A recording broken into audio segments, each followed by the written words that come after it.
नमस्कार, आज की बात में आपका स्वागत है। आज मैं आपको सबसे पहले उन डॉक्टर्स के दुख, उनकी तकलीफ दिखाना चाहता हूं, उन डॉक्टर्स की बात सुनवाना चाहता हूं जो दिन रात कोरोना के वायरस से लड़ रहे हैं, कोरोना के पेशेंट को बचाने के लिए खुद अपनी जिंदगी दांव पर लगा रहे हैं। ये वो डॉक्टर्स हैं जो कोरोना के खतरे के सबसे करीब हैं। ये कभी भी कहीं भी इस वायरस का शिकार हो सकते हैं। इसके बाद भी कोरोना के कुछ पेशेंट्स डॉक्टर्स के सामने लगातार मुश्किलें खड़ी कर रहे हैं, मारपीट करते हैं, धमकी देते हैं, गालियां देते हैं। पेशेंट जानते हैं इस वक्त डॉक्टर ही भगवान है, वही उनकी जान बचा सकते हैं। इसके बाद भी बार बार डॉक्टर्स के साथ बदसलूकी की खबरें आती हैं। आज दिल्ली के लोकनायक जयप्रकाश नारायण हॉस्पिटल के डॉक्टर्स का दर्द सुना तो मन दुखी हो गया। उनके साथ बदसलूकी करने वालों पर गुस्सा आया। एलएनजेपी के डॉक्टर्स अपना फर्ज निभा रहे हैं। जो डॉक्टर्स लोगों की जान बचा रहे हैं, लोग उन पर हमला कर रहे हैं, गालियां दे रहे हैं। और सबसे दुख की बात, सबसे घटिया बात यह थे, अगर हमें कोरोना है तो हम तुम्हें भी कोरोना दे देंगे। इस तरह का मामला पहला नहीं है। मैंने मुरादाबाद के डॉक्टर को हमले की तस्वीर आपको दिखाई थी। डॉक्टर का खून से सना चेहरा दिखाया था, जो आज भी मेरी आंखों के आगे घूमता है। उसी मुरादाबाद में कोरोना के 94 केसेस सामने आए हैं। कानपुर में कोरोना सस्पेक्ट ने डॉक्टर पर हमला किया था। जब रिपोर्ट पॉजिटिव आई तो डॉक्टर के सामने जान बचाने के लिए गिड़गिड़ाने लगे। 2 दिन पहले मैंने आपको एलएनजेपी हॉस्पिटल की एक मेडिकल स्टाफ की बात आपको सुनवाई थी, जो बता रही थी कि तबलीगी जमात के कोरोना सस्पेक्ट ने उनकी गर्दन पकड़कर खाने की थाली में घुसा दी, कहा यह खाना पहले तुम खाओ, गालियां दी। और आज एलएनजेपी में फिर यही घटना हुई। एलएनजेपी वो हॉस्पिटल है जो कोरोना का डेजिग्नेटेड हॉस्पिटल है। यहां सारे पेशेंट्स कोरोना के हैं, यहां सबसे ज्यादा खतरा है, यहां के डॉक्टर सबसे ज्यादा मेहनत कर रहे हैं। यहां एक पेशेंट ने धमकी दी, हम डॉक्टर को इन्फेक्शन दे देंगे। इस मरीज ने अपना मास्क उतार दिया, डॉक्टर के करीब आकर कहा अब मैं तुम्हें भी कोरोना का मरीज बना दूंगा। आप सोच सकते हैं कितनी गिरी हुई हरकत है। ये डॉक्टर के दिल में कैसा डर, कैसा खौफ पैदा कर सकती है। और डॉक्टर क्या कर सकते हैं? क्या उनसे लड़े? वो उन्हें समझाएंगे, मनाएंगे, नहीं माने तो गार्ड को बुला लेंगे। आज सबसे पहले आपको इन डॉक्टर्स का दर्द दिखाता हूं, इन डॉक्टर्स की बात भी आपको सुनवाता हूं। हम एलएनजेपी के डॉक्टर्स और स्टाफ इस वीडियो के माध्यम से आप तक अपनी बात पहुंचाना चाहते हैं। हम सारे डॉक्टर्स, नर्सेज और तमाम स्टाफ जो इस हॉस्पिटल में काम कर रहा है, हम अपनी फैमिलीज़ को छोड़कर यहाँ पर कोविड पेशेंट्स के साथ सुबह से लेकर रात तक डील करते हैं, अपनी लाइफ्स को रिस्क करते हैं। सारी फैमिलीज़ को छोड़कर, उन लोगों को छोड़कर, अब जिनसे हम लोग प्यार करते हैं, उन सबको छोड़कर हम 24 घंटे पेशेंट्स के साथ डील करना, अपनी लाइफ रिस्क करना, इन सब चीज़ों में हमारा पूरा दिन जाता है। फिर भी हम लोगों को बहुत सारी मुश्किलों का सामना करना पड़ रहा है। सारे डॉक्टर दुख से, परेशानी से मुंह लटकाए खड़े थे। मन में गुस्सा था लेकिन जाहिर नहीं कर सकते थे, तकलीफ थी लेकिन किससे कहें। इसके बाद जो बात उन्होंने बताई, जिस घटना की डिटेल्स दी, वो वाकई में परेशान करने वाली है। डॉक्टर्स ने बताया आज एक लेडी पेशेंट डॉक्टर्स के करीब आ गई, अपना मास्क हटा दिया और डॉक्टर को कहा मैं तुमको भी कोरोना दे दूंगी। डॉक्टर पर इस लेडी ने हाथ उठाया, गालियां दी। इस डॉक्टर की बात सुनकर गुस्सा तो बहुत आया। आखिर कोई ऐसा व्यवहार कैसे कर सकता है? आज एक घटना हुई है हमारे साथ। बाहर कैट से पेशेंट लेकर के आए 2 लोग। उनका पेशेंट को हमने देख लिया था, क्योंकि सारे डॉक्टर काम में बिजी थे, इसलिए उन्हें थोड़ी देर वेट करने को बोला गया। लेकिन उनसे सब्र नहीं हुआ, वो डॉक्टर के पास गए, अपना मास्क निकाला और अपना सूट निकाल के डॉक्टर के बहुत करीब आ गए। जब डॉक्टर ने उनसे कहा कि सोशल डिस्टेंसिंग मेंटेन कीजिए, तो वो लोग आर्ग्यू करने लगे और उन्होंने कहा कि अगर हमें कोरोना होगा तो हम आपको भी करेंगे। इस बात पे जब उन्हें दूर किया गया, अपने से दूर करने की कोशिश की गई, तो वो एग्रेसिव हो गए और डॉक्टर के ऊपर हाथ उठा दिया। जब उन्होंने डॉक्टर के ऊपर हाथ उठाया तो हमने लेडी गार्ड को बुलाया, क्योंकि जिसने हाथ उठाया वो एक फीमेल स्टाफ था, कोई जो कैट्स में काम करता था। उसके साथ में एक मेल स्टाफ था, जिसने पीछे से आकर के हमारे लेडी गार्ड की गर्दन पकड़ ली और गालियाँ देना शुरू कर दिया। इस सबको हटाने के लिए जब हमने गार्ड को बुलाया तो उन्होंने गार्ड के साथ भी हाथापाई की और अब्यूसिव लैंग्वेज भी यूज़ किया, हमें गालियाँ दी और बार बार एक ही बात बोले थे कि हमें कोरोना होगा तो हम आप लोगों को भी नहीं छोड़ेंगे। हम लोग कोरोना से लड़ाई कर रहे हैं, लेकिन इसके साथ साथ हमें इन लोगों से भी झगड़ा करना पड़ रहा है। वो लोग हमारे साथ आते हैं, मिसबिहेव करते हैं। बहुत टाइम ऐसा भी होता है कि कभी कभी पेशेंट के अटेंडेंट आके हमारे ऊपर लड़ते हैं, हमसे झगड़ते हैं कि हमें मिलने नहीं दिया जा रहा या कुछ भी बोलते हैं। बट हम पेशेंट्स के साथ अपना काम कर रहे हैं। लेकिन अगर इस तरह से हम काम करेंगे, हम कोविड को डील करें, कोविड से लड़ें या इन लोगों से लड़ाई करें? कितना बड़ा सवाल है। हम कोविड से लड़ें या इन लोगों से लड़ें? हम कोरोना के वायरस से लड़ें या इन लोगों से लड़ें? क्या डॉक्टर्स का काम इन लोगों से लड़ना है? और इतना सब सहने के बाद भी ये डॉक्टर अपने काम से पीछे नहीं हटे, अपने फर्ज से पीछे नहीं हटे। गालियां खाकर, मार खाकर ये डॉक्टर उन्हीं लोगों का इलाज करने में लगे हैं, धमकियां सुनकर उनकी जान बचाने में लगे हैं। LNJP हॉस्पिटल में जब हादसा हुआ तो ये वो हॉस्पिटल है जहां कोविड के सबसे ज्यादा मरीज हैं, कोरोना के सबसे ज्यादा पेशेंट्स हैं, सबसे ज्यादा कोरोना पॉजिटिव यहां पर हैं। अब डॉक्टर्स के सामने सवाल यह है कि वो कोरोना के वायरस से लड़ें या मरीजों के वायरस के व्यवहार के वायरस से लड़ें। हमारा अस्पताल पूरा एक proper designated Covid designated hospital है, जहाँ पर हमें दिन रात कोविड से लड़ना होता है। लेकिन अगर इस तरह की प्रॉब्लम्स हमारे साथ आएंगी तो हमारे लिए बहुत मुश्किल होगा काम करना। हमें समझ नहीं आ रहा है कि हम कोविड से लड़ें या इस तरह की दिक्कतों से लड़ें। हर रोज़ कोई ना कोई ऐसी वीडियो निकलती है जहाँ पर हम डॉक्टर्स की और हम लोगों के काम की और हमारे अस्पताल की बुराइयाँ दिखाई जाती हैं। हम अपने काम से में ये सब चीज़ें इन लोगों से डील करें, इन वीडियोस से डील करें या अपना काम करें। आप प्लीज़ इस चीज़ को समझें और आप हमारा भी नज़रिया देखें और हमारी प्रॉब्लम्स को समझें। एक बार हमारे नज़रिए से भी देखिए कि हम कैसे माहौल में काम कर रहे हैं। हमारे पीछे भी फैमिलीज़ हैं, परिवार है, उनको छोड़ करके हम सुबह से शाम या शाम से सुबह तक यहाँ पर खड़े होते हैं सिर्फ उन लोगों के लिए। और अगर वो लोग हमारे साथ ऐसा बिहेव करेंगे तो फिर काम करना हमारे लिए बहुत मुश्किल हो जाएगा। तो आप सबसे हमारी रिक्वेस्ट है, प्लीज़ हमारा नज़रिया भी समझिए और इसमें हमारा सपोर्ट कीजिए, हमारी हेल्प कीजिए। Stay at home, be safe. Doctors की ये बात सुनकर बहुत दुख हुआ, बहुत तकलीफ हुई, लेकिन मैंने तय किया कि डॉक्टर्स की हेल्प करेंगे। डॉक्टर्स का ये सेंटेंस बार बार मेरे कानों में गूंजता रहा कि प्लीज़ हमारी सपोर्ट करिए, प्लीज़ हमारी हेल्प करिए। और मैं डॉक्टर से कहना चाहता हूं कि आप अपने आप को अकेला मत समझिए, मैं आपके साथ हूं, आपकी हेल्प करने के लिए हूं, आपको निराश होने की ज़रूरत नहीं है। ज़रूरत इस बात की कि डॉक्टर्स के इस निवेदन को, उनकी इस बात को, उनकी परेशानी को हम सरकार तक पहुंचाएं। और मेरे साथ डॉक्टर हर्षवर्धन है, भारत सरकार के हेल्थ मिनिस्टर। डॉक्टर साहब, LNJP के डॉक्टर्स ने कहा कि वो बहुत परेशान हैं। मरीज डॉक्टर साहब उनके पास आके कहते हैं कि हम आपको कोरोना दे देंगे।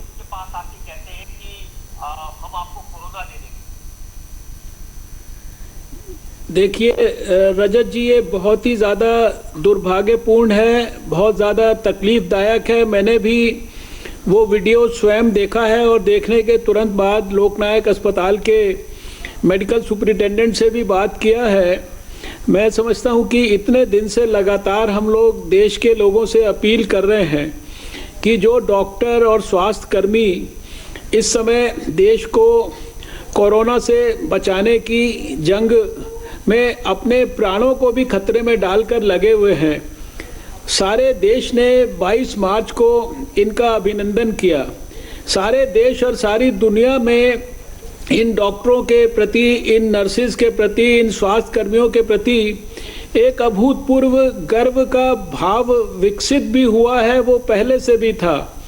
और ऐसी परिस्थिति में समाज के कुछ लोगों के द्वारा, और खासकर अगर कोई मरीज ऐसा कर रहा है, तो ये इससे ज़्यादा दुर्भाग्यपूर्ण और कष्टदायक कुछ नहीं हो सकता। इस तरह की अनेकों घटनाएं देश में हो रही थी जहां डॉक्टर्स को ऑस्ट्रेसाइज किया जा रहा था, स्टिग्मेटाइज किया जा रहा था, हमारे स्वास्थ्य कर्मियों के साथ दुर्व्यवहार हो रहा था, उनके साथ मारपीट हो रही थी, उनका हरेसमेंट हो रहा था, उनके साथ बदतमीजियां हो रही थी। डॉक्टर साहब धमकी दे रहे हैं, मारपिटाई कर रहे हैं, गालियां दे रहे हैं और फिर ये कह रहे हैं कि हम अपना इन्फेक्शन तुम्हें दे देंगे, कोरोना तुम्हें दे देंगे। अब डॉक्टर इनसे लड़े कि कोरोना से लड़े? आपने बिल्कुल ठीक कहा रजत जी। मैंने इसीलिए कहा कि ये सारी जो घटनाएं हो रही थी, इनका संज्ञान लेकर हमारी सरकार ने, अभी आप जानते हैं कि कल ही कैबिनेट में बहुत महत्वपूर्ण फैसला लिया है, जो लगभग 100 साल से भी ज़्यादा पुराना कानून था, एपिडेमिक्स एक्ट जो था भारत का, उसमें हमने आज राष्ट्रपति जी ने उसको सहमति दे दी है, वो नोटिफाई भी हो चुका है। अब इस कानून के तहत अगर कोई भी देश में डॉक्टर या किसी स्वास्थ्य उसका हरेसमेंट करेगा, उसके साथ मार पिटाई करेगा, उसके साथ गाली गलौज करेगा, और जिसके साथ ये किया जाएगा वो अगर पुलिस में को जांच करनी पड़ेगी, 30 दिन के अंदर जांच को कंप्लीट भी करना पड़ेगा, और उसके बाद अगर केस होगा तो ऐसे लोगों को 7 साल तक की सजा हो सकती है। इसलिए मैं दोबारा से हाथ जोड़कर सारे देश के लोगों से अपील करना चाहता हूं कि कृपया डॉक्टरों के साथ, स्वास्थ्य कर्मियों के साथ इस प्रकार की घटनाएं ये आप मत करिए। ये शोभा हमको नहीं देता, समाज को भी शोभा नहीं देता।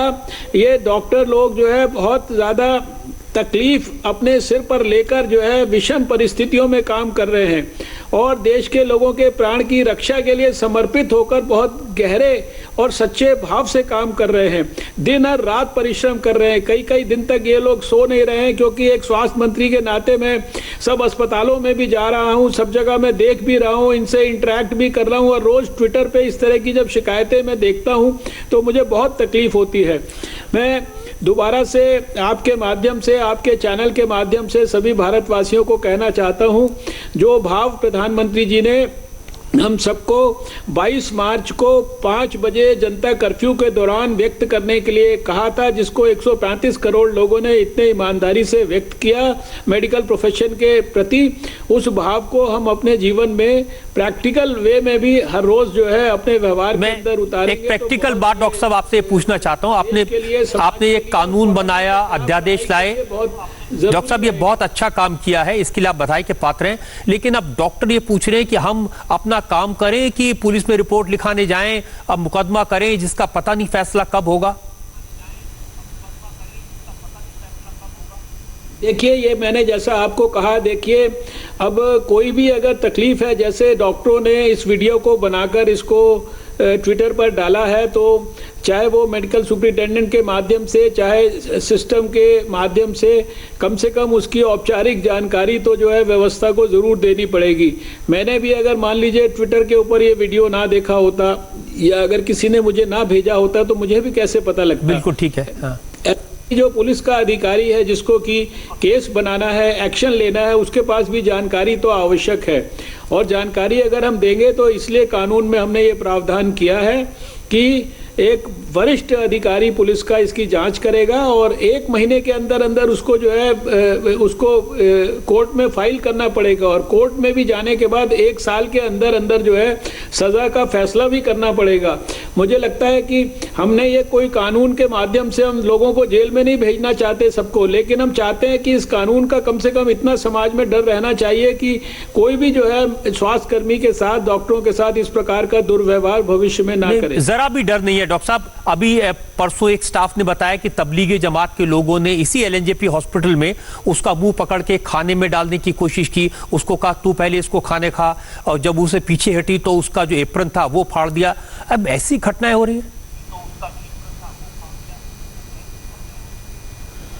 नहीं, आप ठीक कह रहे हैं। ये कोई भी कर रहा है समाज का व्यक्ति, तो ये शर्मनाक है, बेहद शर्मनाक है। ये किसी व्यक्ति के लिए शर्मनाक नहीं है, ये देश को भी इसके कारण जो है बहुत, मैं समझता हूँ देश की भी सारे दुनिया में बदनामी होती है अगर हमारे देश का ये पिक्चर जो है सारे दुनिया में जाती है कि भारत के अंदर डॉक्टरों के साथ इस प्रकार का लोग व्यवहार कर रहे हैं। तो मैं समझता हूँ कि ये बहुत ही गलत है। आप तो खुद एक डॉक्टर हैं डॉक्टर साहब, आप देखिए कि वो जो मुरादाबाद में डॉक्टर्स को मारा, उसका खून से सना चेहरा देखा, बहुत तकलीफ हुई, इतना तकलीफ हुई वो चेहरा देख करके डॉक्टरों को बीट दिया।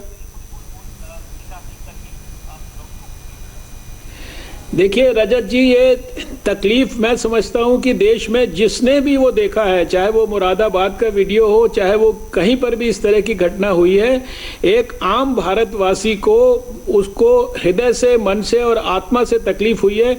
भारत में कोई भी व्यक्ति इसकी, मैं समझता हूं कि किसी भी प्रकार से सराहना नहीं कर सकता। कोई इसके साथ, इस विषय के साथ और इस तरह का व्यवहार करने वालों के साथ देश में कोई नहीं खड़ा है।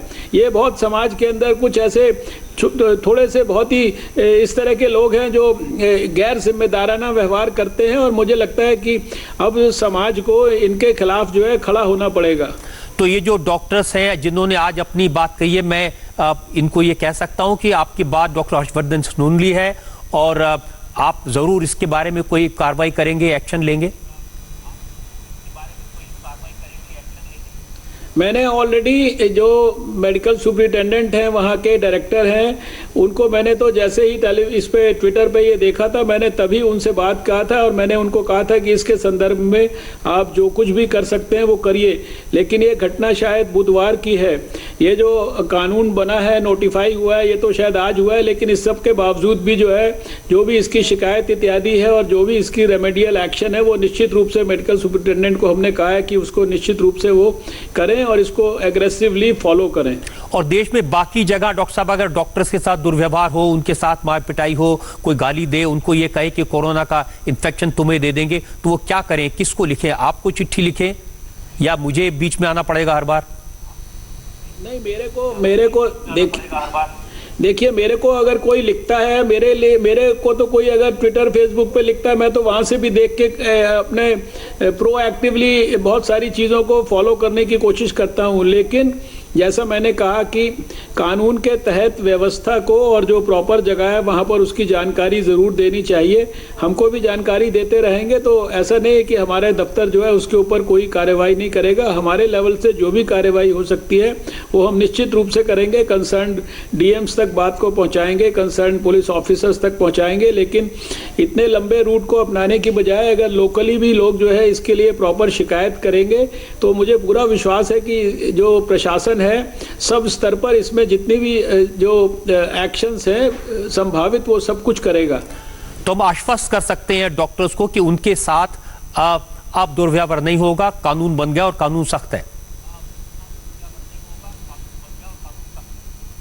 देखिए, मैं तो इस घटना के पहले मैं तो हमेशा से डॉक्टर्स के साथ और इस विषय के साथ हूं, और हमारे प्रधानमंत्री जी ने इतना बड़ा इनिशिएटिव लिया, हमारे होम मिनिस्टर ने इसके अंदर पूरा सहयोग किया, हमारी पूरी कैबिनेट ने इस डिसीजन को पास करने में यूनानिमसली जो है सब प्रकार से जो है सहयोग किया। वो इसीलिए किया क्योंकि हम इन कोरोना वॉरियर्स के साथ जो है हृदय, मन और आत्मा से खड़े हैं, और हम ये समझते हैं कि एक डॉक्टर होने के नाते भी मैं समझता हूँ कि कितनी विषम परिस्थितियों में अभी हमारे डॉक्टर और सभी हमारी नर्सें और सारे हमारे दूसरे अस्पताल में काम करने वाले स्वास्थ्य कर्मी काम कर रहे हैं।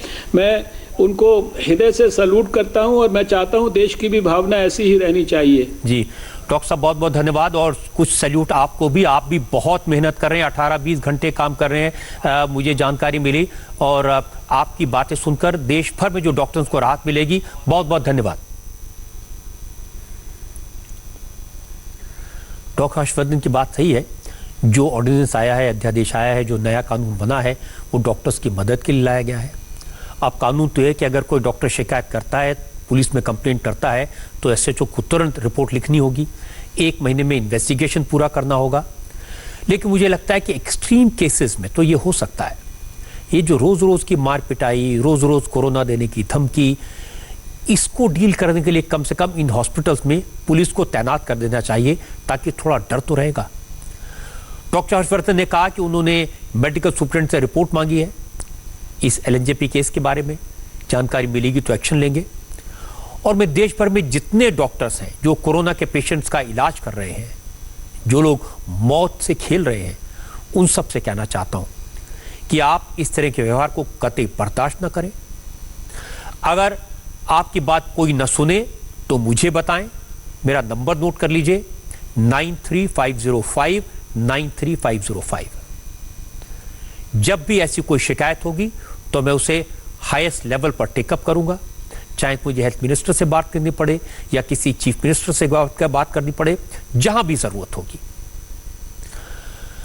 और आपका दर्द मैंने हेल्थ मिनिस्टर तक पहुंचाया है। मुझे पूरी उम्मीद है कि आपकी बात पर वो एक्शन लेंगे, जरूर कार्रवाई होगी। आप तो लोगों को कोरोना से बचाने के लिए लड़ रहे हैं। आप तो अपनी जान पर खेलकर मरीजों को बचा रहे हैं, लेकिन बहुत सारे ऐसे लोग हैं जो कोरोना फैला रहे हैं। आज मैं आपको ऐसे लोगों के बारे में बताना चाहता हूं। मैं आपको बताऊंगा कि देश के कोने कोने से ऐसे इलाके हैं, बहुत से इलाके हैं जो कोरोना के एपिसेंटर बन गए। ये कौन से इलाके हैं और ये इलाके कोरोना का गढ़ कैसे बने? मौत के वायरस को इन इलाकों में कौन ले गया? कोरोना के सुपर स्प्रेडर कौन है? राजस्थान में अजमेर आज ही कोरोना का नया एपिसेंटर बनकर उभरा। अजमेर में भी दरगाह के आसपास का इलाका हॉटस्पॉट बना है। और स्पेसिफिक बात करूं तो दरगाह के पास मूची के मोहल्ले की एक पतली सी गली कोरोना का घर बन गई है।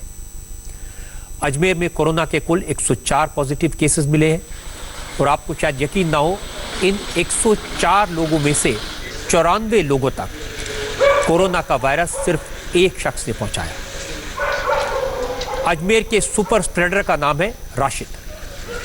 राशिद ख्वाजा मोइनुद्दीन चिश्ती की दरगाह के पास बाजार में काम करता है। कभी टोपियां बेचता था, अब लॉकडाउन है तो सब्जी का ठेला लगा रहा था। राशिद की वजह से उसके घर में रहने वाले 15 लोग, राशिद के 5 दोस्त, 5 दोस्तों की पत्नियां और ये महिलाएं जिन घरों में काम करने जाती थी, वो सब के सब लोग कोरोना से इन्फेक्टेड हो गए। लेकिन ये नंबर अभी और बढ़ेगा, क्योंकि 343 लोग अभी भी क्वारंटीन में हैं। हमारे संवाददाता मनीष भट्टाचार्य आज अजमेर की उन गलियों में गए जो कोरोना का हॉटस्पॉट बन चुकी हैं। मनीष ने खतरा उठाकर यह काम किया। मनीष का कहना है कि अफसर जब पूरे मोहल्ले की चेकिंग कर रहे थे, उस वक्त भी राशिद ने अपने सिम्टम्स के बारे में किसी को नहीं बताया था। लेकिन जब तबीयत ज्यादा खराब होने लगी तो हॉस्पिटल पहुंचा, चेकअप हुआ, सैंपल लिया गया और 17 अप्रैल को उसकी रिपोर्ट पॉजिटिव आई। लेकिन उससे पहले वो अपने कई दोस्तों से मिल चुका था, कई दुकानदारों को यह वायरस दे चुका था। इस मोची मोहल्ले की 2 गलियां तो पूरी तरह से कोरोना की चपेट में आ गई हैं। यहां करीब करीब हर घर में वायरस है। आज मनीष भट्टाचार्य जब इस मोहल्ले में गए तो उस वक्त मेडिकल टीम घर घर जाकर लोगों से जानकारी इकट्ठा कर रही थी। मनीष ने बताया कि 18 अप्रैल तक अजमेर में कोरोना के सिर्फ 20 केसेस थे, लेकिन राशिद का केस सामने आने के बाद पिछले 6 दिन में 90 से ज्यादा लोग इन्फेक्ट हो गए। ये है मुस्लिम मोची मोहल्ला। आप देखिए, यहाँ पर कुछ दिन पहले एक शख्स जो कि बिहार से आया हुआ था, जो कि यहीं इसी दरगाह इलाके में काम करता है, वो संक्रमित हुआ और उसके बाद महज 1 हफ्ते के अंदर 94 लोग संक्रमित हो गए। ये गली बहुत ज़्यादा सक्रिय है। आप देखिए, सबसे बड़ा कारण यही है कि जो तंग गलियां हैं इसमें लोग रहते हैं। यहाँ पर जितने भी लोग हैं, एक घर में काफ़ी ज़्यादा बाशिंदे रहते हैं और उसकी वजह से ये संक्रमण लगातार फैलता जा रहा है। लेकिन इसके बाद मैं पूरी आपको ट्रैवल हिस्ट्री समझाता हूँ कि राजस्थान में 28 मार्च को अजमेर में पहला संक्रमित व्यक्ति मिला था। उसके बाद ये अगर संख्या धीरे धीरे बढ़ती गई, 5 अप्रैल को महज 3 लोग यहाँ पर संक्रमित थे। 18 अप्रैल को ये संख्या बढ़ते हुए 18 हो गई और आज 23 अप्रैल को ये संख्या बढ़ के 104 हो गई, जिसमें से 94 संक्रमित व्यक्ति इसी मोहल्ले से हैं। उसकी वजह है बिहार से आने वाला शख्स राहिद, जो कि इसी बाजार में दुकान में काम करता था। जब वो संक्रमित हुआ, उसके बाद इस मोहल्ले में जब वो रहने गया तो उसके बाद लगातार संक्रमित लोगों की संख्या बढ़ती गई, लाइन लगती गई। मोची के मोहल्ले की गलियां इतनी पतली हैं, इतनी संकरी हैं, अगर बारिश हो रही हो तो गली से गुजरने वाला भीगता नहीं है। ऐसी गलियों में सोशल डिस्टेंसिंग का पालन करना कितना मुश्किल है, कितना होता है, इसका अंदाजा आप लगा सकते हैं। हालत यह है कि हेल्थ केयर वर्कर्स को भी इन गलियों में जाने से डर लगता है। गलियां है ना, तो जाने में थोड़ा हम भी झिझकते हैं। हालांकि अंदर गए अजीब सा लगता है, नई नई जगह है हमारे लिए भी। हमारा क्या है एरिया, हम फर्स्ट बार आए हैं इसमें। गलियों में लोग भरे हुए हैं क्या? हाँ है, परिवार तो है, रह रहे हैं।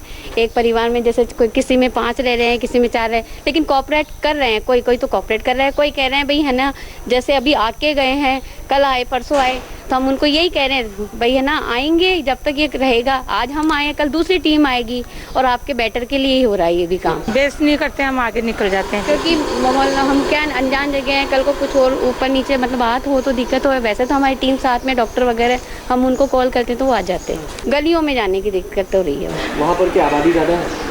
नहीं, सकड़ी गलियाँ हैं, आबादी तो है लेकिन सकड़ी गलियाँ हैं।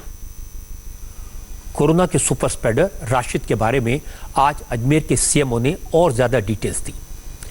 उन्होंने बताया कि मेडिकल टीम लगातार इन घरों में जाकर मुआयना कर रही थी। बार बार पूछा जा रहा था किसी को खांसी बुखार जैसे कोई सिम्टम्स तो नहीं है। ये टीम राशिद के घर भी पहुंची थी, लेकिन उसने अपने सिम्टम्स के बारे में नहीं बताया, जानकारी छुपाई और इसी वजह से बड़ा नुकसान हो गया। सीएमओ ने कहा फिलहाल 340 से ज्यादा लोग के सैंपल्स लिए गए हैं। इनमें से 79 पॉजिटिव आ चुके हैं। हालांकि ये नंबर दोपहर तक का है, शाम को ये संख्या बढ़कर 94 हो चुकी थी। हमारी स्क्रीनिंग टीम 2-3 बार इसके यहाँ गई, इसने कभी नहीं बताया बीमार हूँ। जब ये बीमार हुआ, इसकी स्थिति अच्छी हुई तो इसने जाकर जेलन में, अब जैसे ही इसका सैंपल लिए गए पॉजिटिव आया। हमने जब जाके वहाँ पे देखा तो उसमें ये था कि छोटी छोटी गलियों में बहुत सारे मकान हैं। इसके खुद के मकान के अंदर पहले तो इसने बोला कि मैं अकेला रहता हूँ, देखा तो मैंने 15-16 जने इसके मकान में भी हैं और आसपास के अंदर जो मकान हैं उसमें सबके अंदर बड़ी बड़ी कुछ फैमिलीज रहती हैं।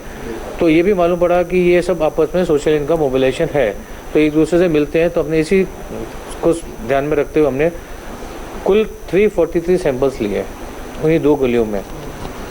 मकसद यही था कि कोई छूटे नहीं और सैंपल होने से जो भी स्थिति एक बार सामने क्लियर हो। तो उसके अंदर हमारे 79 सैंपल्स पॉजिटिव आए और इन सेकंड कॉन्टेक्ट को भी हमने ट्रेस करने की कोशिश कर रहे हैं। अधिकतर तो कि परिवार ही पॉजिटिव आए, जैसे परिवार 8 जनों का है तो 3-4 पॉजिटिव आए। फर्स्ट डे जो आपने सैंपल लिया इसका राशिद का, उसके बाद फिर नेक्स्ट आपने कैसे कॉन्टैक्ट ट्रेसिंग की और किन किन लोगों का किया? इसने बताया कि मैं बिहार का हूँ, मेरी फैमिली आने रहती है, मैं अकेला रहता हूँ, मैं कहीं बाहर नहीं निकला। लेकिन हमको इसकी बातों का कोई ध्यान नहीं दिया। हमने पता ही झूठ बोल रहा है। जब इसके घर के पास गए, इसके घर पे जाके जब ट्रेस किया, पता पड़ा 15-16 जने तो उसकी बिल्डिंग में रहते हैं और ये मानने में नहीं आ सकता कि ये किसी से मिला नहीं हो इन दिनों में। जरा सोचिए, अगर राशिद ये बता देता कि उसे सिम्टम्स हैं, उसकी जांच हो जाती, पहले पता चल जाता वो पॉजिटिव है, तो कितने लोग बच सकते थे। और राशिद खुद कोरोना पॉजिटिव है, ये पता लगने के बाद भी वो अफसरों को ये नहीं बता रहा कि वो पिछले 1 महीने में कहां गया, किस किस से मिला। अफसर अपने अंदाज से जितने कॉन्टैक्ट ट्रेसिंग कर सकते थे वो कर ली है और उसी के बेसिस पर 343 लोगों को क्वारंटीन किया गया है। सैंपल लेकर जांच करवाई गई है। दूसरी मुश्किल यह है कि जिन लोगों की रिपोर्ट पॉजिटिव आ रही है उनमें कोरोना के सिम्टम्स दिखाई नहीं दे रहे। इसलिए अब ये बड़ी चिंता की बात है कि अजमेर में ऐसे कितने कोरोना बम हैं जिनमें वायरस के लक्षण दिखाई नहीं दे रहे, लेकिन वो वायरस के कैरियर बन गए हैं। इसमें सबसे बड़ी जो दिक्कत आ रही है, जो ये व्यक्ति हैं, ये मतलब अपने ट्रैवल डिटेल्स को नहीं बता रहे हैं। इनसे बहुत बार हम लोगों ने आग्रह किया है और इनका जो मोबाइल लोकेशन है वो वहाँ से बाहर जाना नहीं बता रहा है, परंतु ये हो सकता है कि बाहर में ट्रैवल करके आए हों। दूसरी बात ये है कि ये सभी लोग एसिम्प्टोमेटिक हैं। जो 79 लोग हैं इनके कोई सिम्टम्स नहीं आ रहे हैं और ये एक नया चैलेंज है हमारे लिए कि बिना सिम्टम्स के ही कोरोना पॉजिटिव लोग मिल रहे हैं। बिहार का रहने वाला है, उसका फैमिली यहाँ पे नहीं है और उसके जो फ्रेंड्स वगैरह थे, और ये एक्चुअली में जो दरगाह एरिया है काफ़ी मतलब कंजेस्टेड एरिया है, काफ़ी वहाँ पे मतलब लोग एक एक कमरे में 8-8, 10-10 लोग रहते हैं। तो ये व्यक्ति उसी मोहल्ले में जो है ये लोगों से मिला था और उसके चलते ये चेन बन गया। मैं कई बार ख्वाजा हजरत की दरगाह पर गया हूं और इस दरगाह पर जो गलियां जाती हैं, जो रास्ते हैं, वहाँ कितनी भीड़ भाड़ होती है उसका अंदाज़ा मुझे है। इसलिए इस बात का अंदाज़ा भी है कि ख़तरा कितना बड़ा है। अजमेर तो आज हॉटस्पॉट बना है। राजस्थान में एक और जगह है, रामगंज का इलाका, ये जयपुर में है, ये कई दिन से हॉटस्पॉट बना हुआ है। राजस्थान में कोरोना वायरस के सबसे ज़्यादा मामले यहीं से आए हैं। कुल 1932 मामले राजस्थान में आ चुके हैं। इनमें से जयपुर में 737 केसेस डिटेक्ट हुए हैं और इसमें से भी 500 से ज़्यादा मामले रामगंज मोहल्ले के हैं। और रामगंज में भी 450 से ज़्यादा लोगों में कोरोना का वायरस एक शख्स ने पहुंचाया। इस सुपर स्प्रेडर का नाम है मुबारक अली। हमारे संवाददाता मनीष भट्टाचार्य ने बताया कि 12 मार्च को मुबारक अली ओमान से लौटा और उस वक्त उसे टेम्परेचर था, फीवर था, लेकिन एयरपोर्ट पर स्क्रीनिंग से बचने के लिए उसने पैरासीटामोल खा ली थी। पैरासीटामोल टैबलेट ली, फीवर डाउन हो गया, डिटेक्ट नहीं हुआ, एयरपोर्ट से निकल गया, किसी ने उसे रोका नहीं। 12 मार्च की शाम को वो राजस्थान रोडवेज की बस से जयपुर के लिए रवाना हुआ और 13 मार्च को जयपुर पहुंचा। जब यहां कॉमन हेल्थ सेंटर CHC में जांच हुई तब भी कोई सिम्टम्स नहीं दिखाई दिए, लेकिन विदेश से आने वालों को 14 दिन के लिए होम क्वारंटीन किया जा रहा था। मुबारक अली को भी घर में रहने की हिदायत दी गई, लेकिन मुबारक अली ने इसका पालन नहीं किया। वो जानता था उसे कोरोना के सिम्टम्स हैं, वो जानता था उसे बुखार था, इसके बाद भी वो पूरे मोहल्ले में घूमता रहा, दावतें करता रहा, दोस्तों से मिलता रहा, रिश्तेदारों से मिलता रहा और इस दौरान मुबारक अली की हालत बिगड़ी। जांच कराई गई। 26 मार्च को मुबारक अली की कोरोना रिपोर्ट पॉजिटिव आई और तब तक मुबारक अली 200 से ज़्यादा लोगों से मिल चुका था। अगले 24 घंटे में ही इसका रिएक्शन दिखाई देने लगा। मुबारक के दोस्त मोहम्मद इकबाल को सबसे पहले कोरोना डिटेक्ट हुआ। इसके बाद मुबारक अली के दूसरे जिगरी दोस्त मोहम्मद हनीफ की रिपोर्ट कोरोना पॉजिटिव आई और फिर ये चेन बढ़ती चली गई। रही सही कसर तबलीगी जमात के लोगों ने पूरी कर दी। दिल्ली के निजामुद्दीन मरकज के बाद जयपुर में रामगंज की रहमानिया मस्जिद से ही सबसे पहले तबलीगी जमात के 5 लोग मिले थे। इन 5 जमातियों की वजह से रामगंज में 80 से ज्यादा लोगों को कोरोना वायरस पहुंचा। अब पुलिस ने पूरे इलाके को सील कर दिया है। 100 से ज्यादा फेंसिंग लगाई गई है। थर्मल स्क्रीनिंग के बाद ही लोगों को मूवमेंट करने दिया जाता है। डॉक्टर्स की टीम अभी भी कॉन्टैक्ट ट्रेसिंग में जुटी हुई है।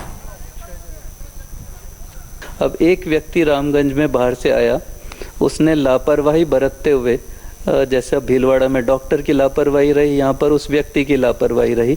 उसने न केवल अपने परिवार के समस्त लोगों को संक्रमित कर दिया है, एक दोस्त को संक्रमित कर दिया है और पता नहीं कितने लोगों से अब तक वो मिला है, उसकी पूरी ट्रेसिंग सर्वे चल रहा है। और वहाँ भी कर्फ्यू अब रामगंज में चल रहा है और अनावश्यक लोगों को परेशानी हुई है, क्योंकि रामगंज एक बहुत ही कंजेस्टेड बस्ती है, तो उसमें अगर ये फैलाव होता है तो उसको रोकना ज़्यादा कठिन है। इसलिए हम बार बार अपील करते हैं कि ये सोशल डिस्टेंसिंग बनाए रखें। एक घर के अंदर भी व्यक्ति यदि किसी प्रकार का कोई लक्षण है तो वो अलग रहे और ख़ास तौर से बुजुर्गों को इससे अलग रखा जाए। राजस्थान के हेल्थ डिपार्टमेंट के additional chief secretary Rohit Kumar ने एक चौंकाने वाली बात बताई। उन्होंने कहा इस इलाके की मैपिंग करके कोरोना के वायरस को फैलने से रोकने की कोशिश तो की जा रही है। जहां पहला केस मिला था उसके बाद कोरोना के केस आसपास के किन किन इलाकों में फैले, इसकी पहचान करके मैप तैयार किया जा रहा है और इसके बाद अगले इलाकों के बारे में अंदाजा लगाकर पहले से प्रिकॉशन लिया जाएगा। रोहित कुमार सिंह ने बाकायदा एक चार्ट के जरिए समझाया कैसे रामगंज कोरोना का हॉटस्पॉट बना। शुरुआत के केस यहाँ थे और यहाँ थे, फिर धीरे धीरे लोगों ने बहुत ध्यान नहीं रखा और जो जिसको कहते हैं सोशल डिस्टेंसिंग नहीं मेंटेन करी और ज़्यादा कंट्रोल नहीं किया, तो ये धीरे धीरे यहाँ पे स्प्रेड हो गया है। अब हम रोज़ इसको GIS पे मेजर करते हैं कि ये स्प्रेड कितना है और फिर उसको जाके कंटेन करते हैं। तो सैम्पलिंग एग्रेसिव की, कल से हम दवाइयाँ जो हाइड्रोक्सीक्लोरोक्विन है उसको डिस्ट्रीब्यूशन की भी बात कर रहे हैं और हमने एक नई तरह से सैम्पलिंग की, उसको क्लस्टर बेस्ड सैम्पलिंग करते हैं। जहाँ जहाँ कॉन्सनट्रेटेड है उसके अलावा बाकी सारे एरियाज़ को 30 भागों में विभाजित करके हमने 30 सैंपल्स लिए हैं। उससे हमें ये पता लग गया है कि बाकी जगह भी क्या इसका स्प्रेड है। इसके रिजल्ट्स कल तक आ जाएंगे तो फिर हम उसको उसी हिसाब से मैनेज करेंगे। आप सोचिए कि राजस्थान के आधे केस सिर्फ जयपुर और अजमेर में है और इन 2 शहरों में कोरोना का वायरस सिर्फ 2 लोगों ने पहुंचाया। इससे आप अंदाजा लगा सकते हैं कि खतरा कितना बड़ा है। एक आदमी इसको किस लेवल तक ले जा सकता है। कर्नाटक में एक सुपर स्प्रेडर है, उनके बारे में आपको बताता हूं। बेंगलुरु में दिहाड़ी मजदूर की वजह से 9 और लोगों को कोरोना का इन्फेक्शन हुआ। जबकि 200 से ज्यादा लोगों पर अब ये खतरा मंडरा रहा है। हमारे संवाददाता टी राघवन ने बताया कि बेंगलुरु के होंग संदरा इलाके में मौजूद ये सुपर स्प्रेडर बिहार का रहने वाला है, दिहाड़ी मजदूरी करता है, लेकिन लॉकडाउन के दौरान काम बंद है, इसलिए एक ही कमरे में दूसरे 9 मजदूरों के साथ रह रहा था। वहां ये सब एक साथ खाना बनाते थे, एक साथ खाते थे। ये शख्स दमे का मरीज था, उसके लंग्स पहले से कमजोर थे। इसी दौरान उसकी तबीयत अचानक खराब हो गई। 4 दिन पहले हॉस्पिटल में एडमिट हुआ और कल इसकी कोरोना रिपोर्ट पॉजिटिव आई। इसके तुरंत बाद अथॉरिटीज ने इसके साथ मौजूद 9 लोगों का टेस्ट करवाया और आप हैरान होंगे, ये सारे के सारे कोरोना पॉजिटिव निकले हैं। एहतियात के तौर पर इसके साथ मौजूद बाकी 120 से ज्यादा लोगों को भी क्वारंटीन कर दिया गया है। अब इन सब की जांच की जा रही है। प्रशासन उन सारे लोगों को खोज रहा है जो इन लोगों के संपर्क में आए थे। उस ऑटो रिक्शा वाले का तो पता चल गया जिसके जरिए यह हॉस्पिटल गया था, लेकिन इस शख्स को छोड़ने के बाद इस ऑटो में कितने और लोगों ने सफर किया, फिर वो लोग किस किस से मिले, ये पता लगाना बहुत मुश्किल काम है। मरीज नंबर 419 को सांस लेने में तकलीफ थी, जिसके बाद वो अलग अलग अस्पताल इलाज करवाने गया। एक अस्पताल में भर्ती हुआ, जांच की गई तो कोरोना पॉजिटिव निकला। अभी तक ये पता नहीं चल पा रहा है कि इस मरीज को संक्रमण कहां से हुआ, लेकिन अब ये मरीज सुपर स्प्रेडर बन गया है। इसकी वजह से उस इलाके में 9 और लोगों को कोरोना पॉजिटिव हो गया है, जिसके बाद पूरे वार्ड को सील कर उसे हॉटस्पॉट में तब्दील कर दिया गया है। लाल लाइन खींची गई है ताकि कोई भी उस लाइन से अंदर प्रवेश न कर सके। बताया यह जा रहा है कि बिहार का रहने वाला ये मजदूर स्क्रैप डीलर के यहाँ पर काम करता था। इसके साथ 100 और लोग रहते थे जो लॉकडाउन के बाद एक साथ रहते थे और एक साथ खाना बनाकर खाते थे। उन सभी लोगों को, तकरीबन 124 लोगों को क्वारंटाइन सेंटर भेज दिया गया है। जिस ऑटो का इस्तेमाल कर ये शख्स अस्पताल गया था, उस ऑटो रिक्शा के ड्राइवर, उसकी पत्नी और बेटे को भी क्वारंटाइन सेंटर भेज दिया गया है। स्वास्थ्य विभाग के अधिकारियों का अब ये कहना है कि उस वार्ड में रहने वाले हर एक व्यक्ति की कोरोना टेस्टिंग की जाएगी। ये कोरोना का जो वायरस है, ये है ही ऐसा, ये चेन चलती है। कोरोना का वायरस एक से दूसरे से, दूसरे से तीसरे से, तीसरे से 10 में, 10 से 20 हजार इस तरह से फैलता है। बाकी देशों हमने देखा है कि कैसे फैला। अगर हमारे देश में लॉकडाउन ना होता, हमारे देश में डॉक्टर्स और अफसर मिलकर के इस तरह से लोगों की ट्रेसिंग न करते, तो कोरोना यहां भी तेजी से फैल सकता था। दिल्ली में हमने ये देखा है, यहां पर कोरोना के मरीजों की संख्या अगर देश में देखें तो दिल्ली तीसरे नंबर पर है। कोरोना के 2376 केसेस हैं, 50 लोगों की मौत हो चुकी है। आज 128 नए मामले सामने आए। दिल्ली के कुछ इलाके कोरोना के हॉटस्पॉट बने हैं और इनमें से एक है पुरानी दिल्ली में जामा मस्जिद के आसपास का इलाका।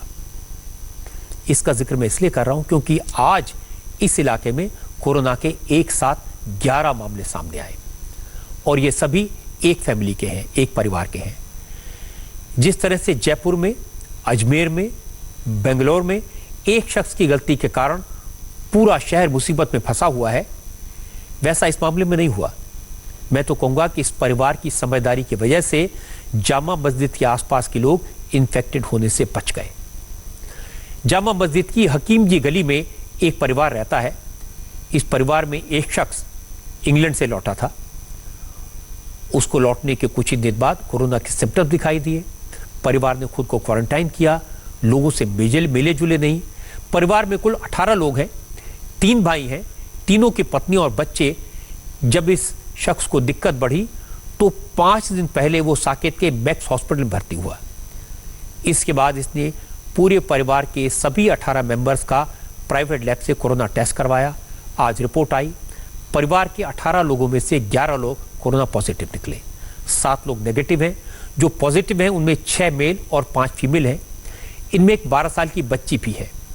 अच्छी बात यह है कि कोरोना पॉजिटिव रिपोर्ट आने के बाद इस परिवार ने प्रशासन को जानकारी दी।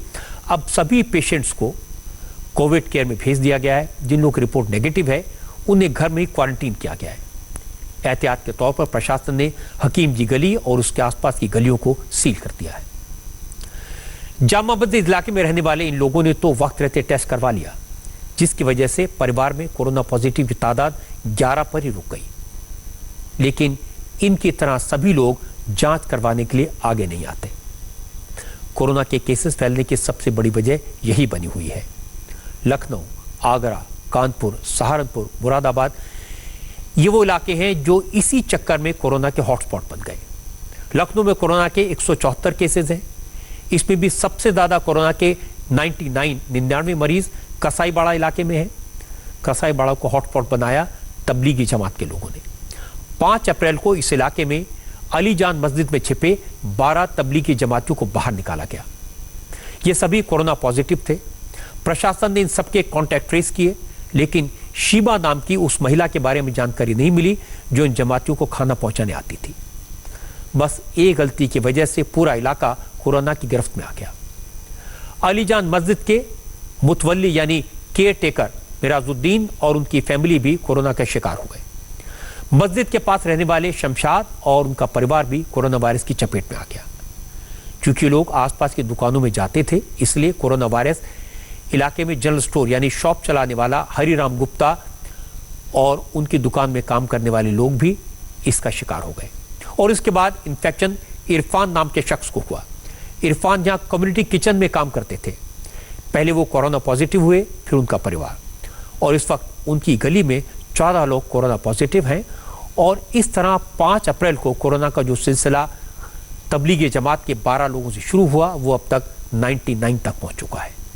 जरा सोचिए, अगर जमाती मस्जिद में न छिपते, सामने आकर जांच करा ली होती, टेस्ट करा लिया होता, तो ये फिगर 99 तक नहीं पहुंचती। यूपी में अब तक कोरोना के 1,500 से ज्यादा मामले सामने आए हैं। और मैं आपको बता दूं कि इनमें से 1,000 से ज्यादा मामले तबलीगी जमात से जुड़े हैं। ये बात सही है कि उत्तर प्रदेश के ज्यादातर इलाकों में कोरोना वायरस तबलीगी जमात के लोगों की वजह से पहुंचा।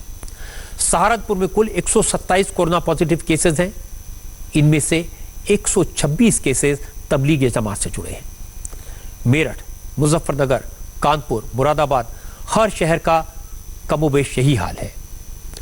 हालांकि ये कहना भी गलत हुआ कि हर शहर में इन्फेक्शन तबलीगी जमात ने पहुंचाया। एग्जाम्पल के तौर पर नोएडा में कोरोना के सुपर स्प्रेडर का काम किया एक कंपनी ने। नोएडा के सेक्टर 135 में मौजूद सीज फायर नाम की कंपनी की वजह से नोएडा में अब तक 51 लोग कोरोना पॉजिटिव हो चुके हैं। इनमें से 43 लोग सिर्फ इस कंपनी से जुड़े हुए हैं। दरअसल सीज फायर कंपनी के ऑडिटर जॉन 14 मार्च को लंदन से वापस आए थे।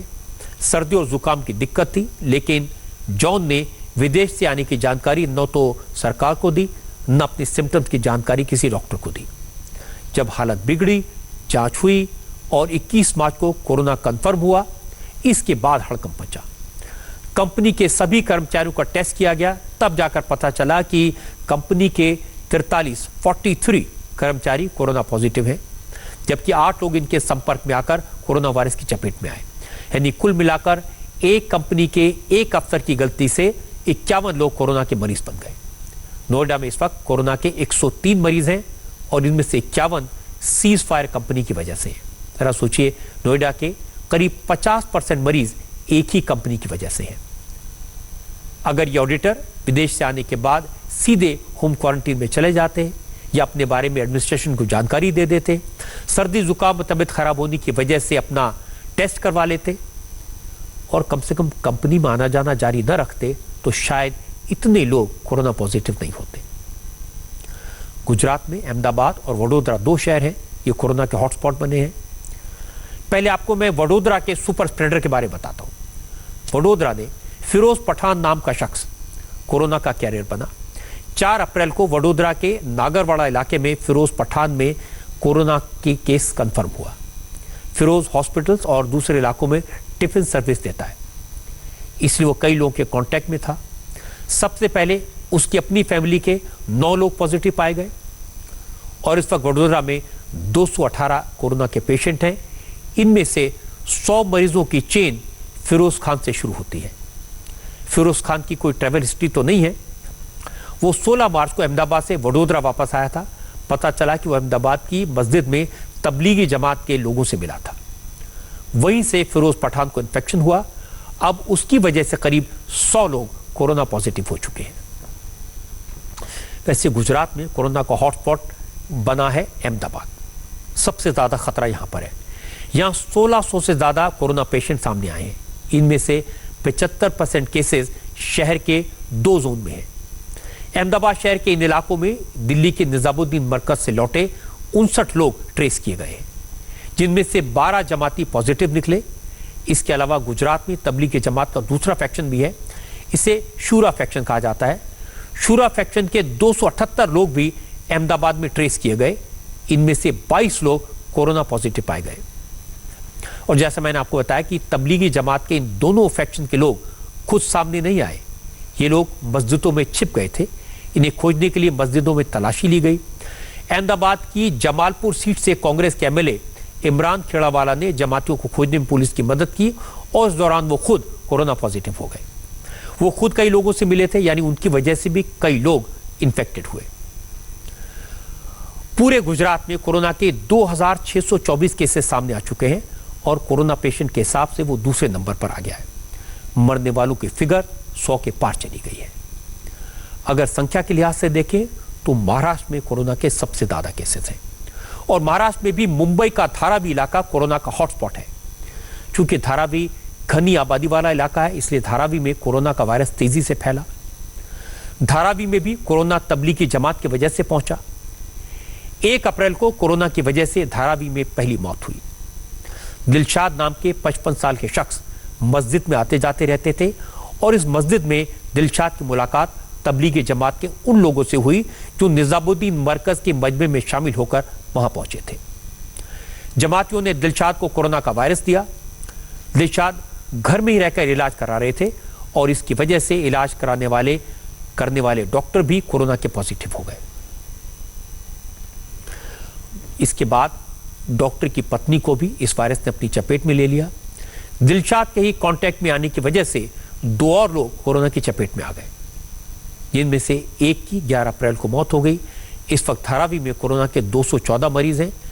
25 नए केसेस तो आज ही सामने आए हैं, जबकि अब तक 13 लोग की मौत हो चुकी है। यानी 1 अप्रैल को धारावी में कोरोना का पहला मरीज आया था और आज 23 अप्रैल को कोरोना पॉजिटिव की संख्या 214 हो गई है। और धारावी कैसा इलाका है आप जानते हैं।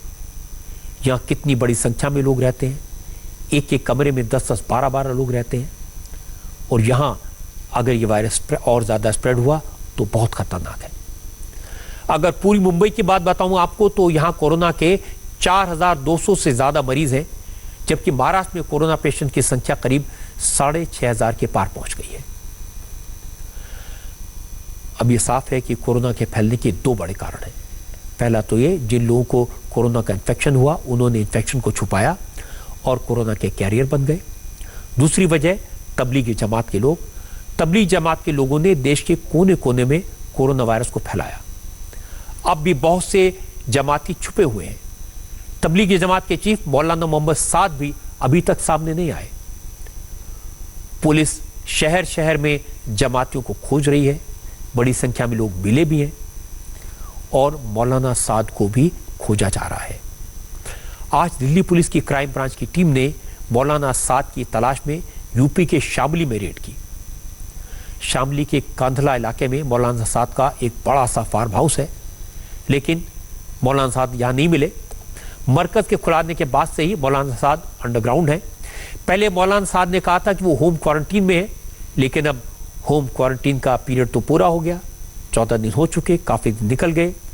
वो ऑडियो रिलीज करते हैं, जमातियों से कोरोना की जांच में मदद करने की अपील करते हैं, लेकिन खुद सामने नहीं आते। मौलाना साद पर दिल्ली पुलिस के अलावा एनफोर्समेंट डायरेक्टरेट ने मनी लॉन्ड्रिंग का केस भी बनाया है। अब मौलाना साहब कब मिलेंगे, कब लोगों से कहेंगे कि वो सामने आए और सब लोगों को परसुएट करेंगे कि वो टेस्ट करवाएं और सब लोगों से कम इतना तो कह दें कि जिन लोगों का इलाज चल रहा है वो डॉक्टर्स के साथ बदमज़गी ना करें, बदतमीज़ी ना करें, अच्छे से रहें। असल में देश में अब लॉकडाउन को 1 महीना पूरा हो गया, 30 दिन हो गए और इस वक्त हमारे देश में कोरोना के मरीजों की संख्या 21,000 को पार कर गई है। पिछले 24 घंटे में 1409 नए केसेस सामने आए हैं। बड़ी बात यह भी है कि पिछले 1 महीने के दौरान हमारे देश में कोरोना के मरीजों की संख्या का ग्राफ बहुत तेजी से नहीं बढ़ा है। इस वक्त भी जो सैंपल लिए जा रहे हैं उसमें 4.5% केसेस पॉजिटिव मिल रहे हैं। अब तक 4,325 लोग ठीक भी हो चुके हैं।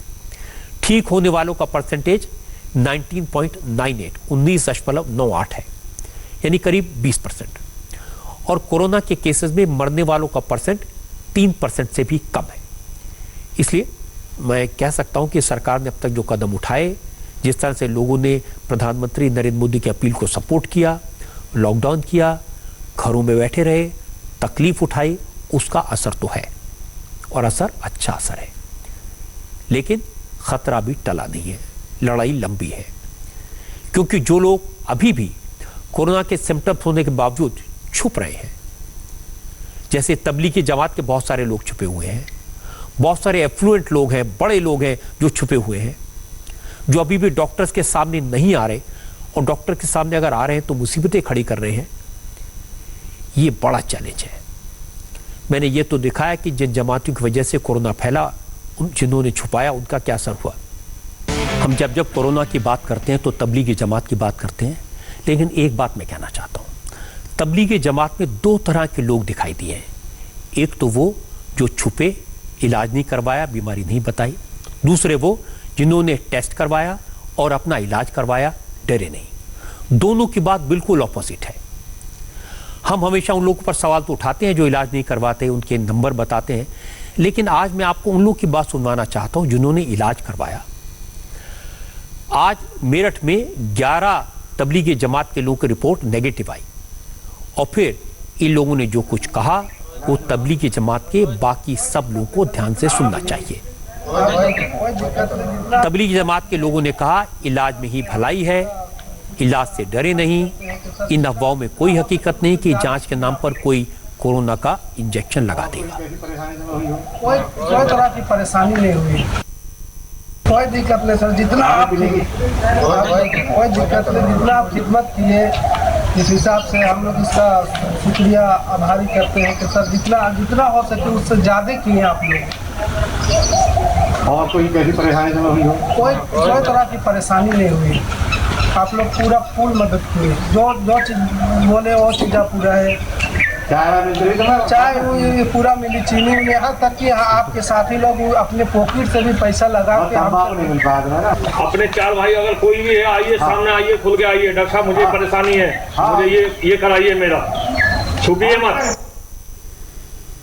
ये लोग डॉक्टर से खुश हैं, कह रहे हैं कि डॉक्टर ने अपनी जेब से खर्चा करके इनको चाय पिलाई। मेरठ में उस समय 1400 तबलीगी जमात के लोगों को खोज करके क्वारंटीन किया गया था, और इनमें से बहुत सारे जमाती ऐसे थे जिनकी रिपोर्ट पहले नेगेटिव आ चुकी थी, और 11 की रिपोर्ट आज सामने आई। इनकी बात आपसे सुनी, इसलिए तबलीगी जमात के लोगों को अब समझ जाना चाहिए, सामने आए, इलाज कराएं। और अगर मेरी बात नहीं सुनना चाहते तो इन लोगों की बात सुने, क्योंकि उन्होंने बताया वो इलाज के लिए वक्त पर सामने आए तो उनका फ़ायदा हुआ। और अगर आप इलाज के लिए सामने नहीं आए तो वही होगा जो ब्राज़ील में हो रहा है। कोरोना के वायरस ने वाकई में हमारी दुनिया को बहुत बदल दिया है। कोरोना ने तो दुनिया में आने का तरीका और दुनिया से जाने का तरीका भी बदल दिया है।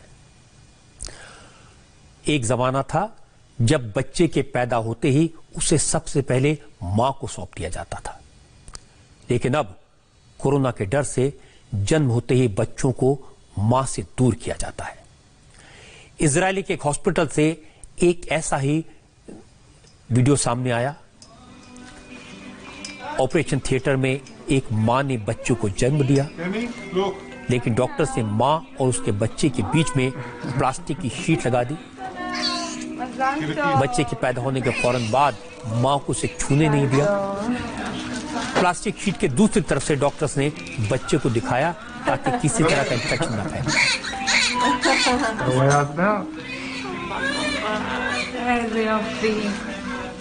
इसी प्रोटेक्शन के साथ मां ने बच्चे का माथा चूमा। ध्यान देने वाली बात यह कि मां और बच्चे दोनों में से कोरोना का कोई लक्षण नहीं है, तब भी इतना एहतियात और सावधानी बरती गई।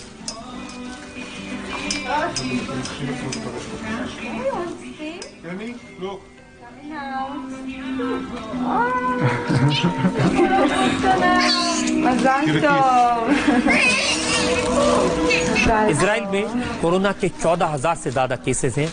करीब 180 लोगों की मौत हो चुकी है। लेकिन इस छोटे से बच्चे और इस मां की तस्वीर देखकर दिल भर आता है। कोरोना ने कैसे बदला। लेकिन कोरोना ने सिर्फ दुनिया में आने का तरीका ही नहीं बदला, दुनिया से हम जाएंगे कैसे इसका तरीका भी बदल दिया। अब तो मौत से पहले कब्रिस्तान बनाए जा रहे हैं। बड़ी संख्या में एडवांस में कब्रें तैयार की जा रही हैं, खुदाई चल, जबकि 46,000 से ज्यादा कोरोना के केसेस हैं। लैटिन अमेरिकी देशों में ब्राजील में कोरोना के केसेस सबसे ज्यादा हैं और यहीं से हमें यह देखने को मिला कि अब दुनिया से जाने का तरीका भी बदल गया है।